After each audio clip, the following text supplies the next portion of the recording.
quelle est la personne qu'Allah aime le plus. Je n'attends pas une catégorie de personnes. Non, je parle d'un individu en particulier. Le prophète sallallahu alayhi wa sallam. Le prophète sallallahu alayhi wa sallam, c'est la créature la plus aimée par Allah tabaraka wa ta'ala.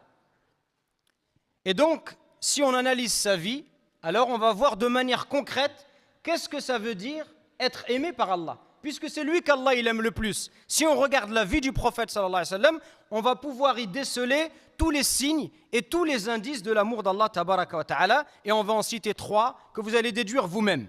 Tout d'abord, nul n'ignore ici, et nul musulman qui s'intéresse à la vie du prophète sallallahu alayhi wa sallam, n'ignore que le prophète il a vécu une vie pleine d'épreuves.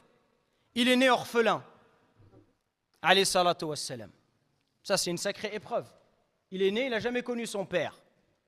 Sa mère est décédée lorsque c'était un petit enfant qui a encore besoin de sa maman. Il va goûter à la pauvreté. Alayhi salatu wassalam.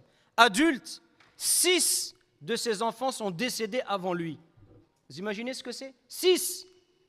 Quelqu'un qui perd un enfant, c'est une tragédie. Imaginez-vous quelqu'un qui enterre 6 de ses enfants.